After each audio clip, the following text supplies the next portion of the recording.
بەناوی خوای بەخشندەی میهرەبان بینەرانی بەڕێزی کەناڵی ئاسمانی پەیام ئەم کاتە و هەموو کاتێکتان باش خۆشحاڵین لە ئەڵقەیەکی نوێی بەرنامەی باسوخواز بە دیداری ئێوەی بەڕێز و خۆشەویست دەگەینەوە. قسەکردن و بەرپرسیارەتی قسەکردن تەوەری ئەمڕۆی بەرنامەی باسوخواز دەبێت. پێشینانی کورد فەرموویانە دەم بهێڵێ سەریش سەلامەت دەبێت، واتە هۆکاری سەرەکی و لە ناوبەری مرۆڤەکان و شەڕ و ئاژاوەکانی ڕۆژگار و ڕۆژ تەنها و تەنها قسەکردن بووە. بەبێ ڕەچاوکردن یا گەڕانەوە بۆ بەرپرسیارەتی ئەو قسەیە. قسەکردن بەرهەمی زمانە، زمانیش گەورەترین ئافات و بەڵا بووە بۆ خودی مرۆڤ. بۆیە پێغەمبەری بەڕێزی ئیسلام صلی الله عليه وسلم لەگەڵ هاتنی زۆر ئاگاداری هاوڵان و شوێنکەوتوانی دەکردەوە کە ئامان ئاگاتان لە زمان و قسەکانتان بێ. تەنانەت بە یەکێک لە هاوڵانیشی دەفەرمێت تۆ زمانتم بۆ بپارێزە و قسەی پێ مەکە، قسەی بێ بەرپرسیارانەی پێفڕێمەدا با منیش زمانی چوونە بەهەشتت بکەم. یا ڕۆژێک یەکێک لە خێزانە بەڕێزەکانی تانەوتە شەرێکی لە یەکێک لە خێزانەکانی تریدا پێغەمبەری مەزن فەرمووی قسەکەت هێند خراپ و ئازاردەر بوو، ئەگەر بخرێتە ئاوی ڕووبارەکانەوە ئەوە پیس و بۆگەنی دەکا. پێغەمبەری مەزن صلی الله عليه وسلم دەیزانی لە سەدانەوەدی گوناهەکانی مرۆڤ لە ڕێگەی زمان و قسەکردنەوەیە، بۆیە زۆر تەئکیدی دەکردەوە. لە ئەمڕۆدا لە منداڵێکی باخچەی ساوایانەوە بیگرە تا کاسبێکی بازاڕ و پیرەپیا و پیرەژنێک تا مەلا و پارێزەر هەمومان بووینەتە وتەبێژ و لەبارەی هەموو شتەوە دەدوێین. ئیدی با قسەی زۆر و بێبەرهەم و بێکرداری سیاسیەکان بوەستێت. لە کاتێکدا گەورەترین وەفا و ڕێز بۆ قسەکانمان بەرپرسیارەتی و لە ئەستۆگرتنیانە. دەپرسین بەرپرسیارەتی لە قسەکردندا چەندە گرنگە؟ ئایا قسەکردن هەر شتێکی ڕۆتین و هەوانتەیە یان بایەخ و گرنگی خۆی هەیە؟ بە عەمەلیکردنی قسەکانمان و کارکردن پێیان تا چەند بەرپرسیارەتیە؟ بۆچی هەمیشە مرۆڤەکان زیاتر قسە دەکەن؟ کورد دەڵێ ئەگەر قسەکردن زیو بێ ئەوە بێدەنگی ئاڵتون و زێڕە. ئەم پەندە تا چەند بەرپرسیارەتی بە قسەکانمان دەدات. بەڕێزان بۆ وەڵامی ئەم پرسیارانە و چەند پرسیارێکی تر میوانداری زۆر بەڕێز مامۆستا دیار شێخ محەممەد مامۆستای زانستە پەیمانگای زانستە ئیسلامیەکانم کردووە و پاش ناوبڕێک دێمەوە خزمەتتان.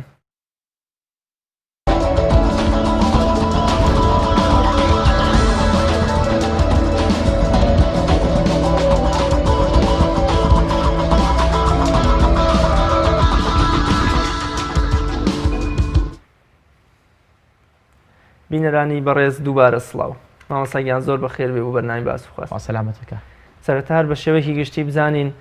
قسەکردن و گرنگی بەرپرسیارەتی لە قسەکردندا یا بەرپرسیارەتی چەندە گرنگە لە قسەکردنەکانماندا. بسم الله الرحمن الرحيم الحمد لله رب العالمين وأصلي وأسلم على المبعوث رحمة للعالمين وهداية للحائرين سيدنا وحبيبنا وأستاذنا وعظيمنا وقائدنا وقدوتنا وأسوتنا ونبينا ورسولنا وكهفنا وكنفنا وسندنا ومعلمنا ومنقذنا ومرشدنا ومربينا وتاج رؤوسنا وقرة أعيننا وطب قلوبنا وحادي أرواحنا مولانا محمد وعلى آله وأصحابه وأحبابه وأتباعه وحزبه وجنده ومن اقتدى بهديه واستنى بسنته واقتفى أثره إلى يوم الدين. أما بعد نخوشي ليكم خوي تعالى بخاتم ميزان حسناتي همولايك ولا قيامته. همو شيك درچه لزاري کەسێک مسلمانێک ئینسانێک ذاتێک هەرچی وشەیەک بێت ئەبێ مەسئولە بەرامبەری ئەو وشەیە. وەبا لێرێژۆ پێی بڵێم و پێ ڕاگەێنم هەچ کەسێک قسەیە بکات بە چاک بێ بە خراپ بێ نووسراوە لە میزانەکەیە لە میزانی ئەعمالیە. قورئانە فەرمێ ما يلفظ من قول إلا لديه رقيب عتيد. ما يلفظ من قول هەرچ قولێ بێ نەکیرەیە پشکۆلە بێ گەورە بێ خێر بێ شەڕ بێ باتڵ بێ حەق بێ لە ڕۆژا بیڵێ لە شەوا بیڵێ المهم قول بێ قولیش پێک هاتووە لە وشەیەک هەتا ڕستەیەک وەرتا عیبارەیەک وەرتا چەنەها قسە فەئەمە نووسراوە ئەگەر خێر بێ ئەجر و پاداشتی لەسەر وەرەگرێ ئەگەر شەڕیش بێت ئەنجامەکەی وەخیمە بێت خراپە بێت عاقبەتی شەڕە بێت و خۆی مەسئولە بەرامبەر هەر وشەیەک لە زاریەوە دەربچێت و مسلمانیش بەگشتی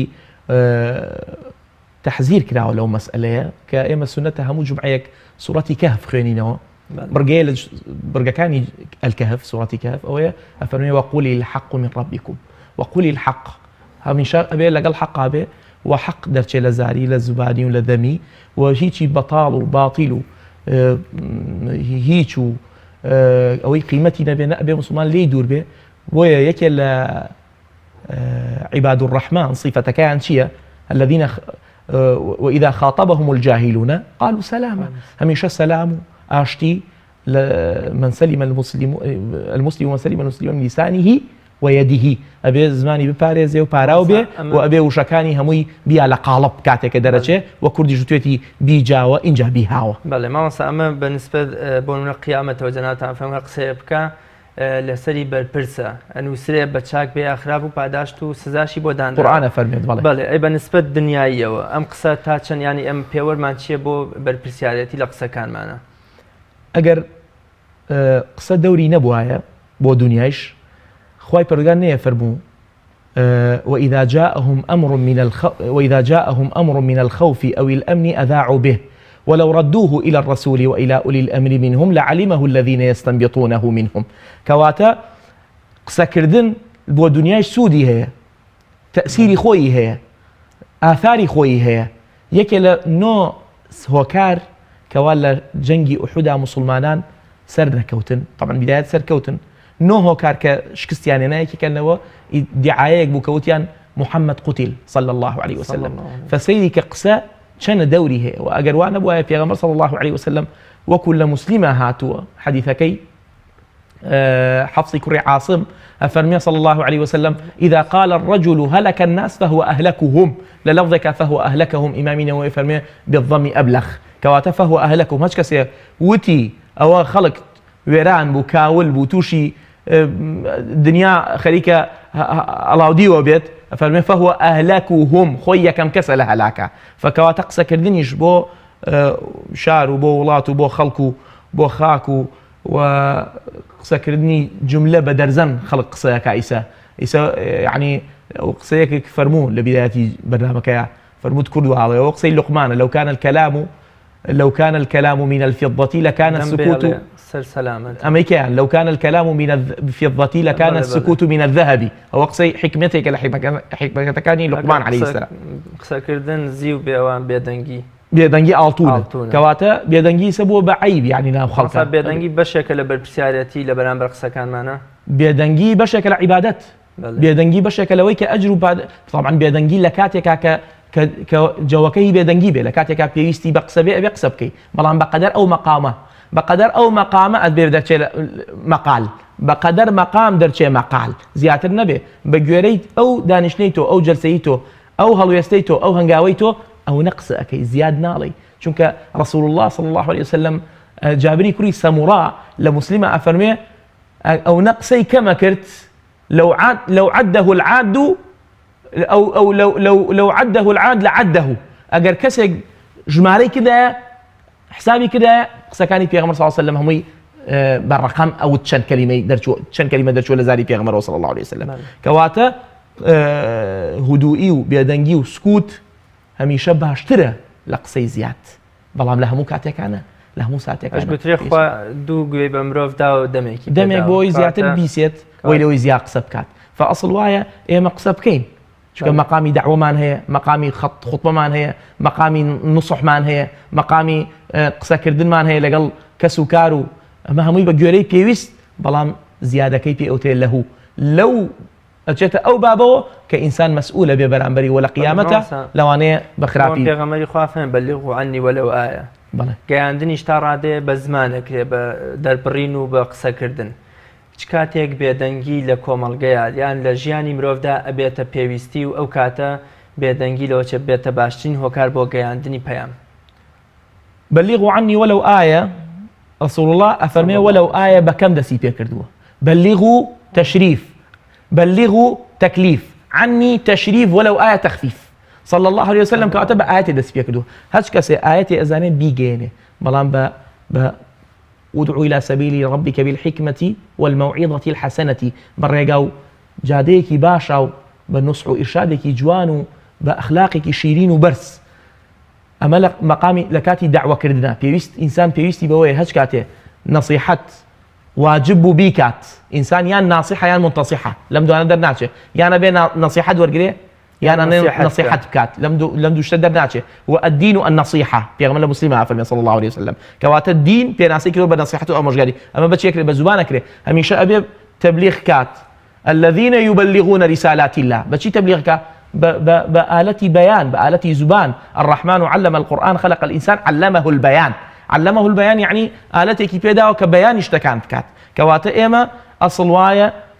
دعوة بكين وبانخواز بين وهل يقل آستي خوي وبقدر تواناي خوي بقدر طاقي خوي بقدر علم معلوماتي خوي ورسول الله صلى الله عليه وسلم فرمي خيركم من تعلم القرآن بيدنبو فرمي علمه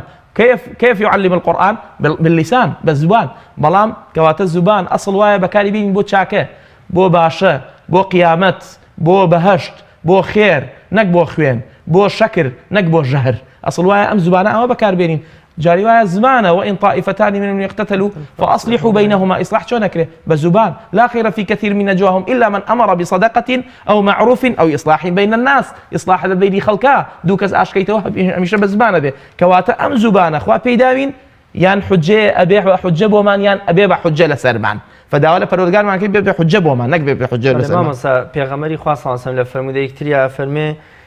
یەکێک لە سیفەت و ڕەوشتە بەرزەکانی مسلمان ئەوەیە یا خێر و باشە بڵێ یا بێدەنگ بێ ئەمە کرۆک و لووتکەی بەرپرسیارەتی قسەکردنەکانمان نییە هەم لە بێدەنگیمان و هەم لە قسەکردنەکانماندا ربطی کردو بە ئیمانەوە صلی الله عليه وسلم یا جزئیەتێکە لە ئیمان من كان يؤمن بالله واليوم الآخر فليقل خيرا أو ليصمت لبخاريا أو ليسكت لمسلم حديث أبو هريرة كواتا إنسان أجر خير تيابي وأهلي خير به وأمي خير به وخير أمة به أبي أصل وايا يان خير بله يان بيدنگ به هميشه كسي عاجز نكات ضلي عاجز نكات دەموچاوێ گرژ نکات دەموچاوێ مۆن نکات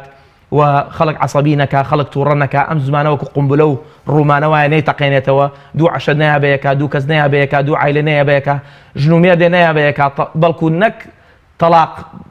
بێ بەمایی تەلاق دانی خەڵک بێ بەمایی تەسلیح و بمایی پینە بۆ خەڵک ئەم زبانە ئەبێ ئاوا بێ رسول الله صلی الله عليه وسلم ئاوا پێناسەی کردووە هەچ کەسێ ئیمانی هەیە بەخوا و قیامەت با خێر بڵێ با خێر بێژ بێ با خێر دائما لەگەڵ خێرا بێ لەناو خێرا حازر لەناو شەڕا بزر ئەوە پێناسەی پێغەمبەر صلی الله عليه وسلم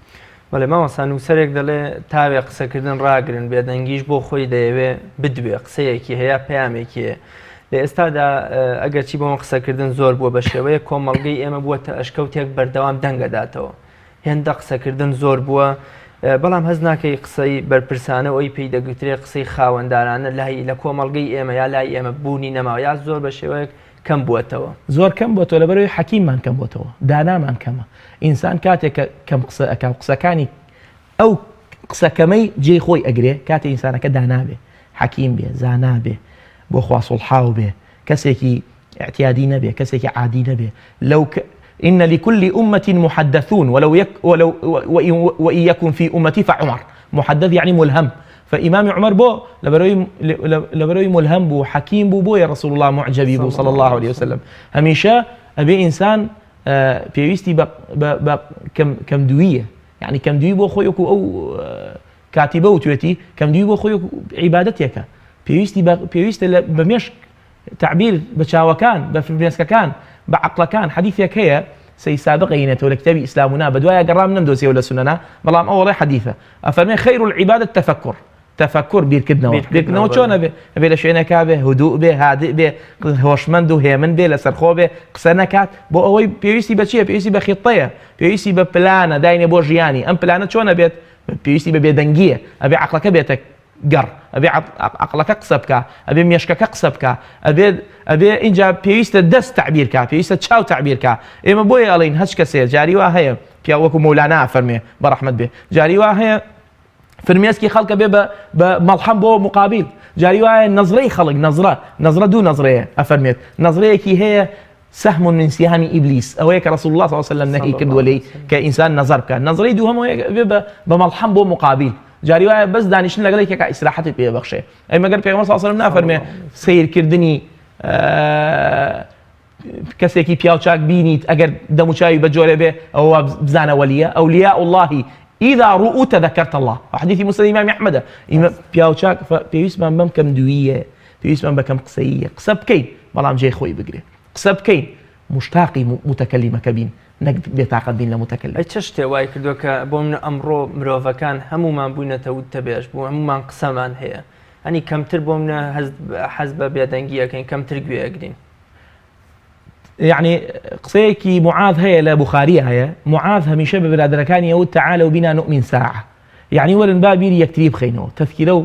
بالخستوي يكتري آياتي تذكير القرآن 6 آيات وذكر فإن الذكرى تنفع المؤمنين تذكيرني لبين معنا بم أحاديث آياتاني قرآني بيروس كأما كاكا مسؤوليتك قصة نكين وكسي إيمان دار بأبا كم دوبة أبا كم قصة أما هو كاري كان بيري يكترين أخينا وراستي دو هميان قلبالغي وجنجالي وازدحام زوربي أزمات ومشكلة أما نواي كردوها كخلقك بينا قصة هموي بلا مشكلة كلا واعية من لسياسة نازانا باسي سياستك لا اقتصاد نازاني باسي اقتصادك كورا لدين نازاني باسي دينك وازاني اگر ريشي هبو سيواكي بيبي فتوى با وانية يعني اما براستي هموشتي واعطي كل ذي حق حقه ابي هميشه حقي خوي بدين هموشتك اگر حزي للدين دارية ولا كاك دس بيبك فرمو بوي بيبي انسانك مفتي بيبي انسانك عالم بهيز اگر حزي لاقتصاد فرمو بشور مسائل ابوريه وبخينا ايما كي شيء ايما اويه تداخلي هموشتي كاين وكو نازاري محمد رشيد رضا برحمة بالله تفسيري من أنا أفرمي فخوض العامة في السياسة خوض العامة في السياسة يعني عام تداخلي سياستك والأمور أفرمي وأمور الحرب والسلم والأمن والخوف أمر معتاد راسته اعتيادية ظلام وهو ضار جدا زور زرري هي كسيك سياسي نبي باسي سياستك كسيك هيچی لێ نازانێ باسی مەسئلێ بۆیە ئێمە ئەڵێن ئەبێ ئینسان بە حکمت بێ حەکیم ئەوەیە يضع الشيء في مواضعه ئەبێ شتەکان لە جێگەی خۆیان دانرێت ئیسە جەناب ئەگەر مهەیە نەبی بۆ ئەم بەرنامەیە ئەسڵ وایە ئەگەر من متمانەت پێم نەبێ ئەسڵ وایە بانگم نەکەی یعنی فئەمێ یعنی کورسیەکان پڕکەینەوە بە کەسایەتی خۆی ئەمەیە وای لێ کردوین کەسایەتیمان نییە ئێمە ئەندام پەرلەمانمان هەیە وەزیرمان هەیە مدیر عاممان هەیە یەک دقه نازانێ مدیر عامی چییە وەزیری چییە ئەسڵ وایە 4 ساڵ بچێتە دەرەوە دەورە بینێ بۆی بێتەوە بێ بە وەزیرێکی کارا وەزیرێکی چاک ئێمە کێشەمان ئەوەیە مقابلێتی فێربوونمان نییە کاتێک کە فێرەبی و تێ ئەگەی لە ئیختیساسەکەی خۆت ئەوە ئەدلەیەکا کە تەداخلی ئیختیساسی مقابل نەکەی ئێمە لە هیچ نازانین هەمووی تۆزە پێمانە تەداخلی هەموو شتەکەین یعنی تۆ ئەبینی لە تەلەڤیزیۆنە مامۆسایە لە مامۆساکان پرسیارێکی شەرعی لێ بکرێ بڵێ لا ئەعلەم بووە بە عیب لەسەر تەلەڤیزیۆنەوە لەسەر ئەوەش دوایی باسیەکەین ئەوە ڕاستە لە چەند پرسیار لە ئیمامی مالک کراوە چل لە نیوەیانی وتۆ من نایزانم 36 لە لەفظێکە ئیبن کەثیر لە بیداونیایە فەرمێ 36 وتی لا ئەعلەم چواری جواب باوە ئیمامی مالک ئیمامی داری هیجرەیە ئیمامی مەدینەیە یعنی سێ مەذهبمان 4 مەذهبمانەیە سێهەمیان مالیکی کوڕی أنسى برزا ورحمتي خوي ليه أما خو قالت يعني بقالته أما يكردوه فرمي لا أعلم وإمام عمر فرمي الدين 3 دين سيشته كتاب الله وسنة ماضية يأخذ في الكتاب الناطق وسنة ماضية ولا أعلم لا أعلم هو بعيب يعني ما وصايك أيني بيني الرجل لا أعلم عيبة يصير فقيرة بيتي هنا جاري باسي سلاجي بيني ولا خواج جواب يوجهاته كوان تريدي ولا خواج جواب يوجهاته بابا تفسير الرؤى والأحلام بيأي خوي به زانانا فرمون تفسير الرؤى والأحلام أبي علم ذهبي لكتابة بحديث لقل إلهامك إخوائي تبي يشبع عبادته شلون يجوا بقيام الليل بعملي كردني قسكان ما نكار كردن بيان تاشن بالبرسيارتيكي جوري لبردم قسكان معنا بهمو جورك بهم بر بمعنى قسا كردن بر بمعنى أو قسيك إيكم هرج قسي أكريت مسؤولي برامبري يعني قالتا أبي بحق به بوي في صلى الله عليه وسلم قالتي كردو بحق فرميتي مێردەکەم وتێتی مێردەکە کوامەیە ئەوەی کە گلێنەکەی ڕەشە وتێتی بابە هیچ کەسێ لە ئێمە نییە گلێنەی ڕژ نەبێت من بچمە بەش فەرمووی ناچیتە بەهەشت ئینا ئەنشأناهن إنشاء فجعلناهن أبكارا عربا أترابا فئێمە پێویستمان بەوەیە ئەو قسەی کە دەرەچێ هەمووی بەرپرسیارین شتێک نییە خوا نەینووسێ شتێ نییە مەلائیکە نەینووسێ مەلائیکە ئەگەر نەینووسێ یەک شتە ناینووسێ ئەویش تاوانە 6 سەعات چاوەڕێی صاحبك وكو حديث صحيح كاتوا 6 دانا ساعات شاوريك بشكو التوبه بك بامري خوايش بيني خوي وخوابه بيني من تو نبي بيني من تو يكسر انسري چونك خوا علاقيني بسروا من جنيهم بكسيغاوا تعدام لي كردوا باريم خواردوا غيبتم كردوا امانه حقوق الناس ئەمە مافی خەڵکی هەموویان نووسرا وەکو بەرپرسیارەتینە وەکو ئەوەی کە ئێمە بۆمونە ئەبینین قسەکەرمان زۆرە نووسەرمان زۆرە مفتیمان زۆرە بەڵام کارکردە بەمانەمان کەمە ینی ئێمە بینین لە ژیانی پێغەمبەری خوا و هاوڵەکانیان شتیان بە عملی ئەکرد کردەوەی جوان و پەسەند اینجا خۆشیان دواتر هانی خەڵکیانەدا کە بە قسە هەموو سیرەتە ئێمە بۆمونە ئەو ئاەتێکە لیمە تەقولون ما لا تفعلون یا أيها الذين آمنوا لما تقولون ینی ئێمە پێویستە تا چەند بۆمونە بە عملیکردنی قسەکانمان یەکێکە لە بەرپرسیارەتەکانی قسەکردن. حەسەنی بەسری پیان و دواسی عتقی ڕقاب بکە عتقی ڕقاب یعنی کۆی لە ئازادکردن فەرمووی 3 هەفتەیکە باسی یەکەم 3 هەفتە باسی کراتنەوە بۆ لای وتیان حکمت چی بوو لەوەی کە تەخیری کرد بۆ فەرمووی پارەم نەبوو کۆم کردەوە هەتا ڕقەبەیەک عتق کرد یەڵا باسی ئەوەم کرد فصحابەی پێغەمبەر و جیلی ذهبی و جیلی سەلەف هەمیشە تطبیقی ئەو سێ بەشەی ئیمان کە ئەفەرمێ ئیمان تصديق بالجنان وعمل بالأركان وقول باللسان هميشه اوان اندامكان اشيان كردوا راست قول هبوا بلام وقل يعملوا فسيرى الله عملكم نيفرموا وقل لهم فليقولوا فرمي وقل يعملوا عمل بيش مشتكى همو سيري بيغمر بخير عليه الصلاه والسلام قد مناظريك بيني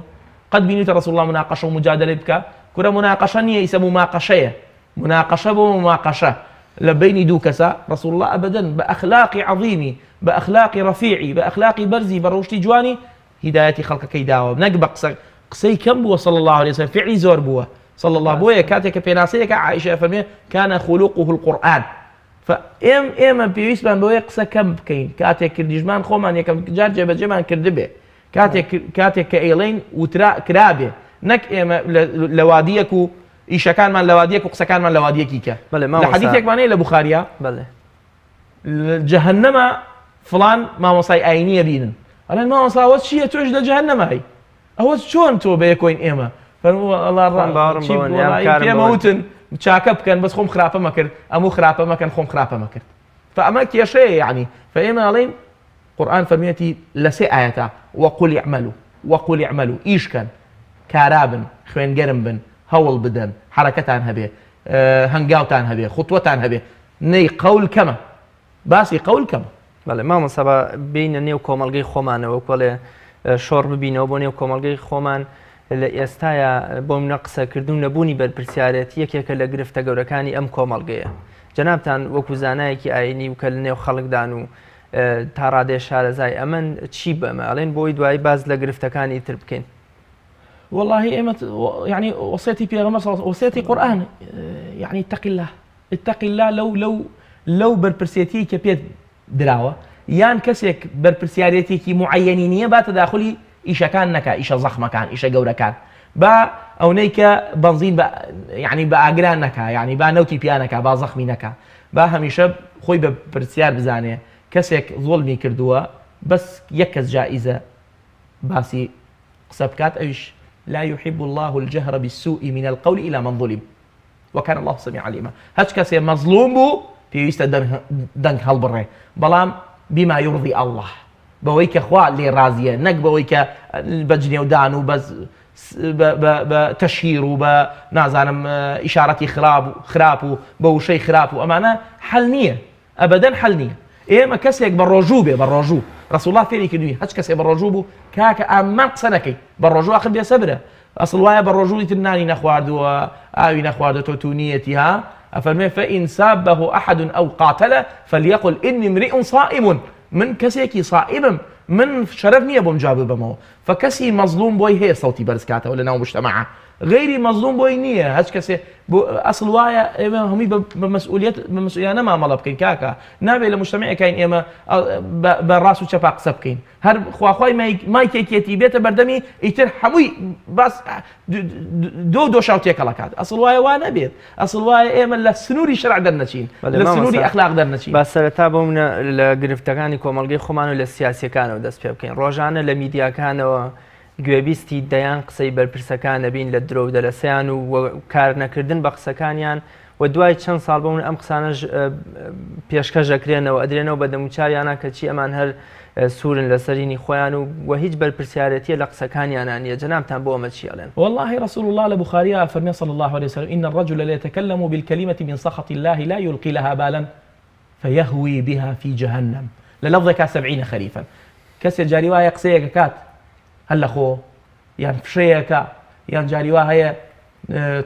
توريك أي جري قسيك أو كلمة أو عبارة أو شيء أو رسية أبي بهوكاري أو كحفتة صال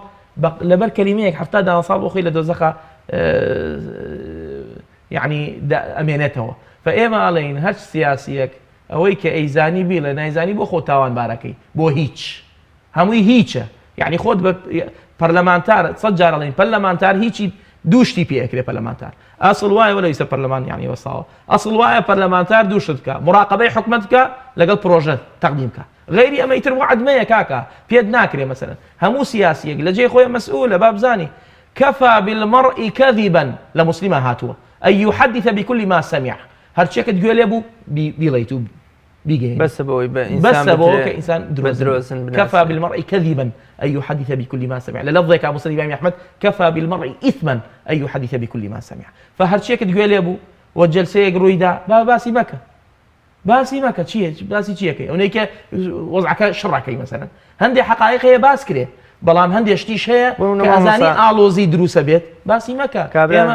الفتنة نائمة لعن الله من أيقظها فتنة خوتوة كذنابة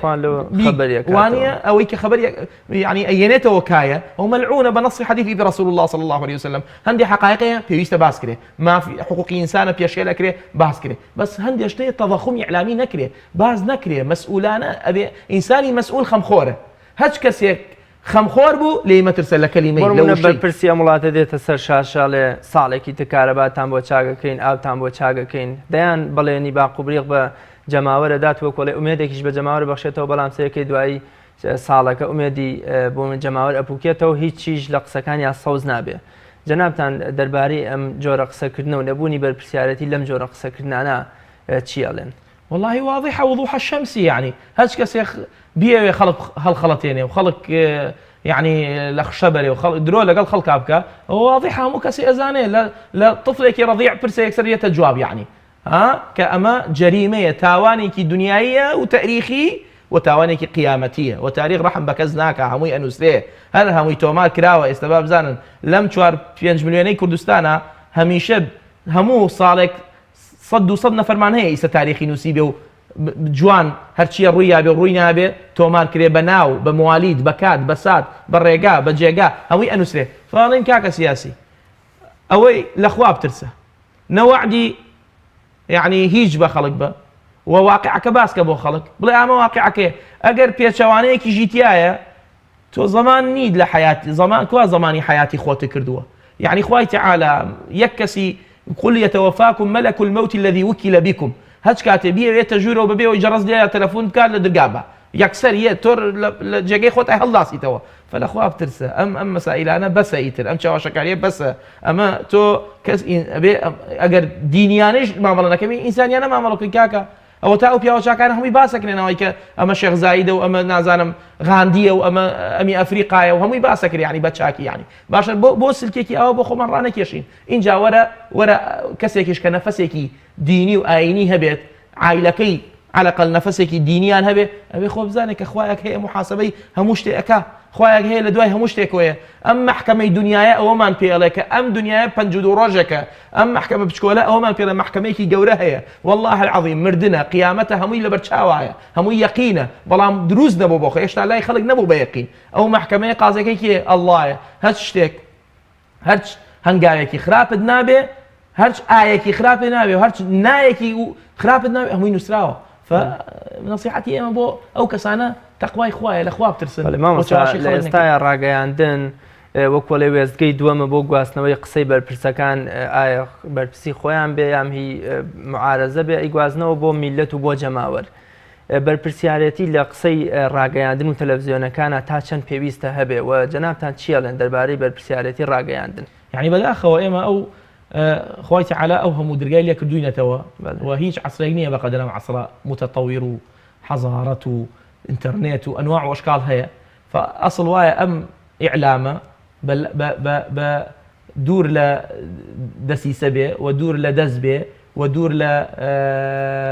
یعنی ئەجیندەی خارجی بێ مثلەن ئەسڵ وایە حەقبێژ بێ و ئێمە هەندێک کەناڵ هەیە مثلەن بەلای خۆیان ئەتاشێ جارێ ئەگەر بێوێ لەگەڵ حیزبێکی معەنایە لەگەڵ وڵاتێکی معەنایە بەلای ئەوان لا کاکە تۆی تەمثیلی ئەم پەیامە ئەەکەیت ئیسە جەناب تەمثیلی پەیام جەناب ئەیکەی فەئەسڵ وایە لەبەر قیامەتی خۆمان و لەبەر بەهەشتی خۆمان و مەسئولیەتی خۆمان و لەبەر محاسبە و محاکەمەی خۆمان قیامەتمان نەکەین بە جەحیم لەبەر چەند پولێکە وەریەگرم یان ڕەزامەندی مقابلە ڕازیەکەم والله العظیم نە ئەو فریاتەکەوی نە تۆش فریای ئەوەکەوی نە ئەوەی ئەیژدادی فریاتەکەوێ فەئەسڵ وایە ئەم ئیعلامەی کە ئیسە هەیە هەمووی بەلای باشیە بەلای حەقا حەق بێژ بێ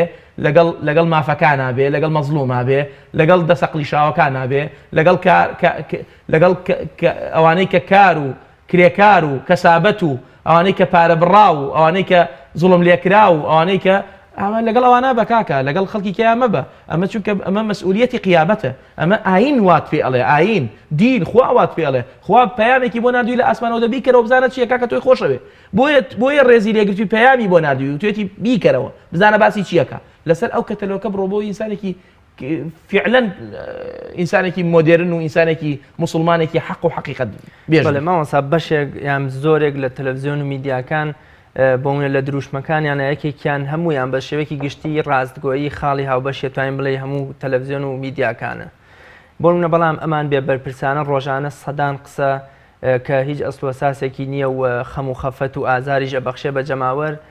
ئەینێرنە نێو جەماوەر و نێو میلەتەوە جەنابتان بۆ ئەمە چی ئەڵێن والله ڕازگۆیی ئەوەی عاقلەکان بڵێن ڕازگۆیە خۆ بەدەست بە قسەی خۆم نابێ من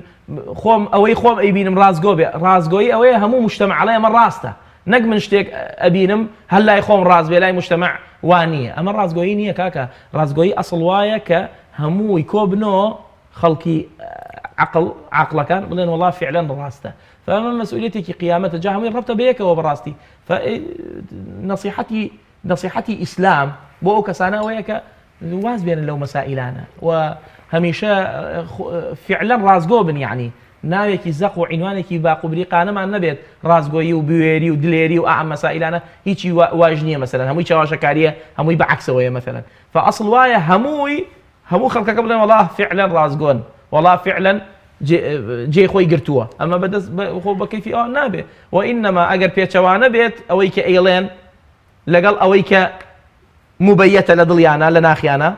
يستخفون من الناس ولا يستخفون من الله وهو معهم إذ يبيتون ما لا يرضى من القول أويك يبيتون وأويك الناخي خويانا ضدي أويك إيلين يترو هلاك بو أوان وبربرسيالتي قيامة لا أستوي خويانا خويان مسؤول يعني بربرسيالتي راقياندن بو من الراقيان بتماني كلمة بربرسيال بلا برامبر جماور وبينركان يا چۆنیە يعني ئەو ڕێگەی کە ئەم کەناڵە بیگرێتە بەر بۆی بەرپرسیارانە پەیامی خۆی بگەێنێ کام ڕێگەیە یعنی کەناڵ بۆ نمونە کەناڵێکی ئێمە کەناڵمان هەیە بەس ئیخباریە ئەم ئیخباریە پێویستە خەبەرەکان وەکو خۆی بڵێ پێویستە خەبەرەکان هەمووی صدق بێ هەمووی ڕازگۆیی بێ خەبەر عادەتەن یان ڕاستە یان درۆیە درۆکەی واز دەبێن لەگەڵ هەستەکەیا بە ئەوە ئیسلام ئەوەیەوێ اینجا کەناڵمان هەیە بۆ نمونە ئیعلامە ئەمەی کە يعني بڵین چی پێڵێن غەیری خەبەری ئەمەی کە بڵین عامە بۆ خەڵک ئەمەش با تەقوای خۆیان هەبێ ئەم شتە خراپانە بڵاو نەکەنەوە لەناو مجتەمەعە ئەم ئەتوارە خراپانە مسلسلە خراپانە هەمووی بەعکس يعني هەمووی سەلبیە بۆ مجتەمەعەکەمان نەک ئیجابی با بزانن ئەترسم وا بزانن زۆر شتێکی باشەکەن و ئێمە مجتەمەعی ئێمە بێ عیلاقی چی بە تورکیاوە مجتەمەعی ئێمە عیلاقی چی بە ئێرانەوە هەندێک شت هەیە ڕاستە باشە بەڵام هەندێشتی ژێ خراپە کاکە ئەم مەسائلی مسلسل و مەسائلی ئەنواع و ئەشکاڵ شتێن نەناو مجتەمەعیەمە و ما ئەنزەل الله بها من سوڵتان هەمووی هەرچی کەسی مەردە و کەسی شێری مەیدانە ڕەفزیەکات و لای یعنی بە هیچی نازانێ فەئەمەی کەیش ئەسڵ وایە بگەڕێنەوە بە خۆیانە و لەژنەیە تەشکیلکە لە کەسانی عاقڵ و کەسانی ئەهلی دین و ئەهلی حەل و عەقد کە بڵێن ئەم شتە هینی کەن یعنی ناو خۆیانە ئەمە چاکە خراپە باشە چاکە بیڵێن نەیڵێن ئەمە پێویستی بە مراقەبەیە کاکە چونکە مەسئولن هەمووی بەرامبەری قیامەت هەمووی لە قیامەتە هەر هەمووی مەسئولە ئەوەی ئیشەکات ئەوەی خەبەرێک گێنێ و خەبەرێ ئەباو يعني إن جاءكم فاسق بنبأ فتبينوا لقراءك فتثبتوا تثبت بك تبين لو خبرين جابي ركاكا هاد الشيء دوزيو حجت فيها بحجة البينة على من ادعى واليمين على من أنكر هاش كسي ادعاش تكره بها حجة فيها بياني فيها أبي بلغي فيها بينا كاية فخبريش أم مجتمع يسجل يا ساعات شجر جنابتان أخبارتان به لو أنا بقول نيو مليون خلق بو مليون خلق شاوري خبرك جنابته أو إذا عكيكو إذا عكيكو فأما هموي بيسمان بس شيء بيسمان ويك الأخواب ترسين تقوى إخوان من هبه أمان شيء خرافة دور كينو لي وشي شاكو باشا بو مجتمع وقال كمان نشري كين لا فضيلة ودور كينو لا رذيلة. بله ما وصل جنابة هزنا كواقعي هم اللي يستطيع هندبه بايخ بو كالتشبيه نبي وكو حاويوز بلدان ليات وهر قصي بي بايخ وقصي خراب وبيبر برساراني تفري أدري بوشي كومالجي أما وايلي هاتوا يعني للراجعان دنا بيني بازار بيني هاشتاج به هر قصي رسول الله لحديثك أفرميت حيثك صحيحة لمجمع الزوائد بحسن لقلمية وإمام هيثمي أفرميت إن الله يحب معالي الأمور ويكره سفسافها خوي تعالى حزي لاشتبالا كان حزي لشتي رقي لبروبوتشو شتي بطالو أو مسائلانية أم خلقه لبيكارية دسيانا وتقصى كردن أم خلقه لبيكارية دسيانا وتهندي مسائل بيكارة أجنا إنساني عاقله كامل أو إنسانية هميشه مشغولة فراغي نية لكاتي فراغا إشي تو دس بيكا هرتاتو لبياني هشتو نيو هرتا ساعات يكي نيو لدائرية كايت أو تو لخدمتي خلقي مقابلي ربع موشيك ورقلي مثلا بلام لو دوايا كوازاني فراغ لي خوي او لو دواي او دائره إشي تو دس بيكا فايما خوما مشغول ناكين بشتي باشوا هموي ما لا يعني من حسن اسلام المرء تركه ما لا يعنيه حديث الترمذية باشترين صفه مسلمان او يك ترك ما لا يعنيها به بلا من يقمني ايما علاقه مشترك مان هي علاقه دراسه مان هي علاقه رفيق مان هي علاقه مكتب مان هي يعني سر سفره دانشوينا نخوي باسي كاك شريف وكاك قاروق كاك نايركين جستي اوان مان لقلانيه بلام ناوي او مان لقلايت شرفك تو خيزانك لقل دانشتون تيكنان يا اخوان كاب ناوي كابراين مجلسك تاعنا وما هي شرفك نيه براستي فايما بيكارين ايما نازانين شلون وقت كان بري نسر او كاتا جرينجا كانسان بيغات ولا كات تو يعني منو تو كاتين بويا امام حسني بصري فرمو وقت راس مال المؤمن سرچاو راس مالكيتي ايمان دار كاتكي كات نبي تو كابرا على كاتمنيه او بو مثلا تو تلبيت تلبه من هي الله بو سعيناك لا كاتمني اي تو تلبيت شيت كاكا نبي كاتبي بخود مثلا باشا بي زحمه تو تلبي بو زانكو ولا ايما اگر كوري جيلاك بير ناچه بلام كتابك مني بيرچه اگر كچي سوراك بير ناچه بلام كتابك مني بيرچه فبيويس من بويه خومان مجهول كاين بويك سودي ليه شتێکی تر هەیە لە ژیانی ئێمە ئێستابوونی زۆر و حزوری هەیە ئەویش قسەی فتوایە بەرپرسیارەتی لە فتوادانە بۆ نمونە هەر زین لە سەردەمی ئەمەویەکانەوە هەموو پیاوێکی دەسەڵاتخوازی ئەمەویەکان هەوڵی داوە هەمیشە مفتی و داعیەک لە پەنای خۆیان هەبێ بۆ ئەوەی وەکوە لە دەسەڵاتەکەی جوانکە و فتوای شەرعی و نابەجێی پێ بدات. جەنابتان لە مەجالی فتوایە چی ئەڵێن؟ فتوادان ئیمزایە لەلایەن خواوە هەچ کەسێ فتوایە ئەوە ئیمزای کردووە بۆیە ابن القیم کە وەفاتی 507 ئەوەی هیجریە كتابك دانا ناوينا أعلام الموقعين عن رب العالمين الموقعين أويك توقيعك إمزاه ابن عباس فرمي يا مفتي قبل أن تفتي اتق الله لأنك توقع عن الله ابن عباس ترشيري ميدانا سيد المفسرين ابن عم النبي عليه الصلاة والسلام لجيلي سلفا يا صحابك جليلة إيكك عبادي لي 4 أفرمي يا مفتي قبل أن تفتي اتق الله أي مفتي بيجري فتوى الإخوة بتس لأنك توقع عن الله شو كتو توقيعك إلا لهان خواو فكسي مفتي أمينة أصل وايا أمين به أجر زانيد شو كالدين أما خد تشريف نية كاكا أما تكليفة دليا كراوته خوانيته بلي ولا في معيبة من بلي منازانم شون من بم إمامة قورو وبم ريشو وبم ترتيبه بابا لبرتشاو 4 مليون خلقه عيبار بي بس لبرتشاو خواي قورا عيبار نبي شو كتو مسؤولي برامبر أم مسائلانا بويا رسول الله فرمي أجرأكم إلى للفتية أجراكم إلى النار جريء ترين تان بو فتوى أو هي كم كسك هلا دريت نو أجروا دوشد هي زور مشكلة هي كم قضاوت دوهم فتوى قضاوت قضاء هەچ کەسێک بوو بە قازی ذبح نفسه بالسكين رسول الله فەرمی هەچ کەسێک بوو بە قازی ئەوە خۆی سەر بڕیوە بە چەقۆیەکی کولیش و ئیفتاش ئەمانەتە ئەسڵ وایە هەموو کەسێک لە جێی خۆیەوە نەبێ بە موفتی ئەسڵ وایە ئەمە تەحسیلێکی شەرعی و خۆی هیلاک کاو بخوێنێ و هەرتا علم و معرفەتێکی باش پێیاکە يعني طالب وإمام أحمد فرموي مع المحبرة إلى المقبرة لقل بينوسا هرتا قبرسان فرموي إمام أحمد ما أنا إلا طويلب علم طالب علم أنا طويلب تصغيري طالبة ماشي أقل إمام أحمد من طويلب علم أبي أخلق كيك تشي بلين فإما جاريوها هي حياء يعني لقل رزمة داوي لبنك أم مصالحة بكارين جاريوها هي حياء إخوان لا نامينه يعني شرم لأخواناكين بە پێخاوسی پێیتی ئەخین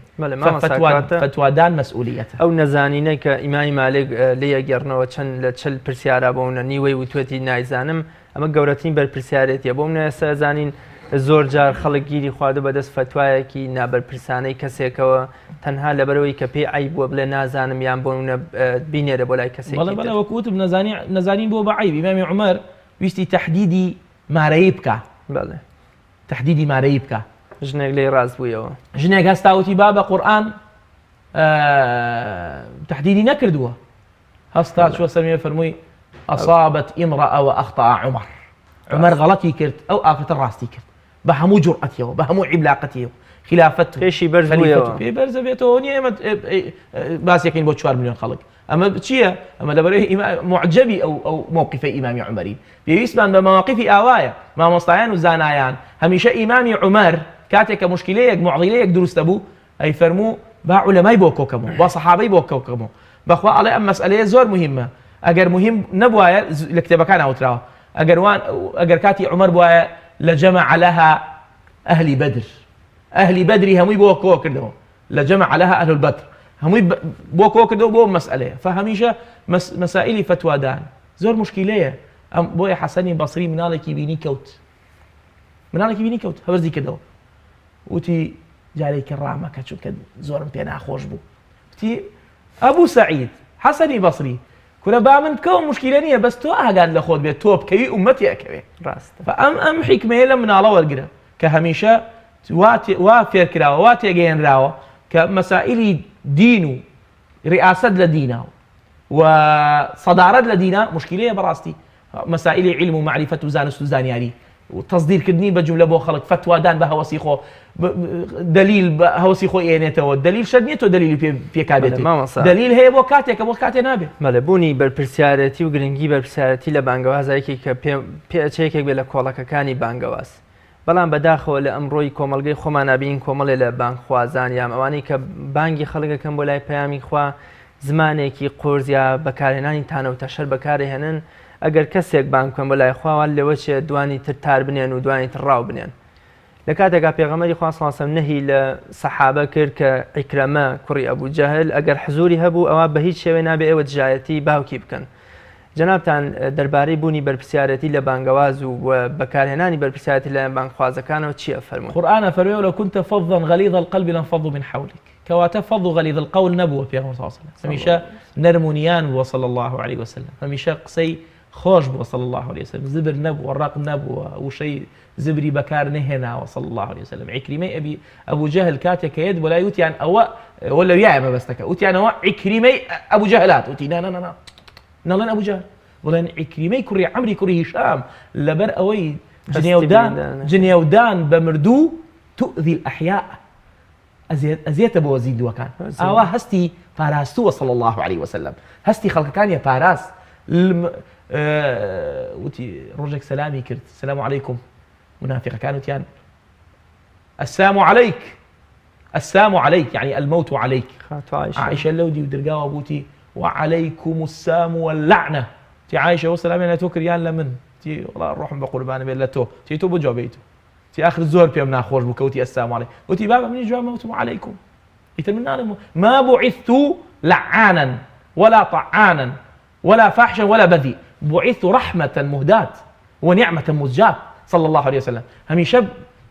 مصدري هداية مصدري نبوة مصدري نور مصدري تشراء مصدری برایەتی هەمیشە قسەی ڕق نایەتە دەرەوە لە زوبانی بۆیە کەسانی عاریفان ئەم زمانیان پاراستووە بە وشەی خراپ بۆ دعوە ئەبێ نەرمونیان کاکە تۆ سەحبی خەڵکەکەی قورآن فەرمێ یا بونەی یەڕکەم معنا کوڕی باشم سەرکەوە لەگەڵمان ولا تەکون مع الکافرین تۆ چیتەوێ نادەوێت بێ لەگەڵ تا ئیتر پێویستی بە زبری نییە نادەوێت سوار بێ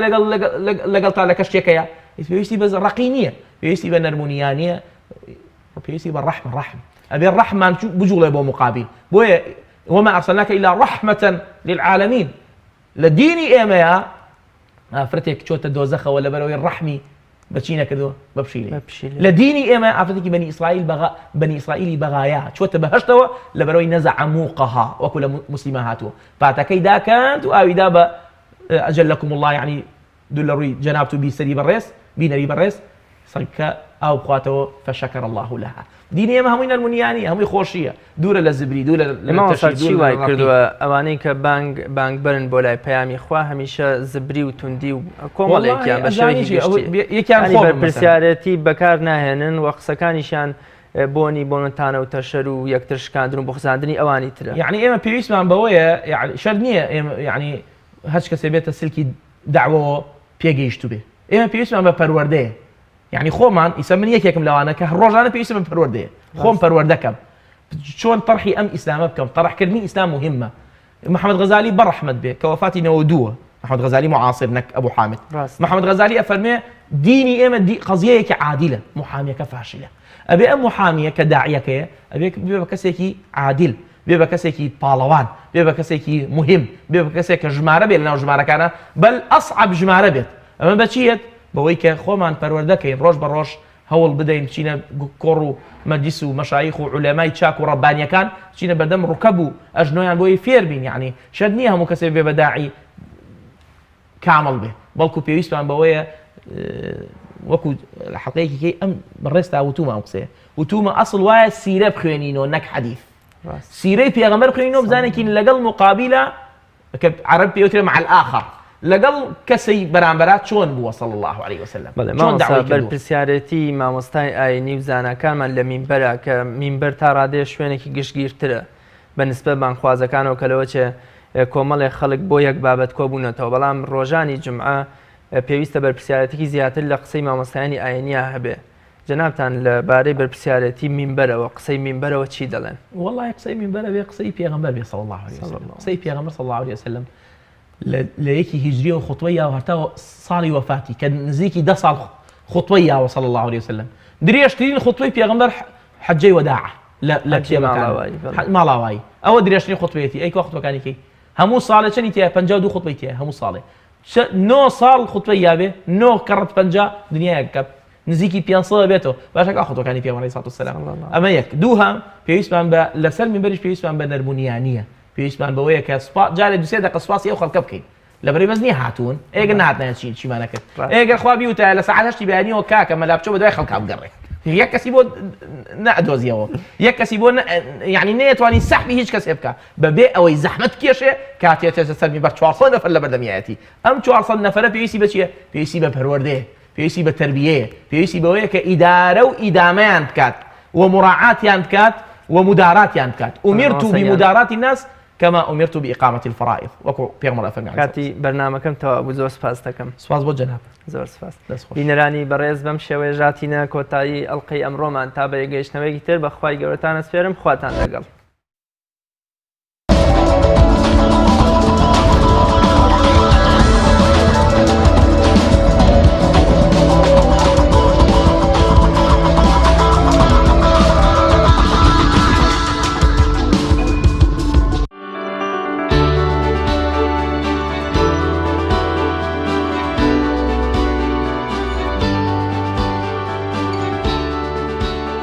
ئێمە بەرامبەر دایک و باوکمان تا چەندە قەرزاری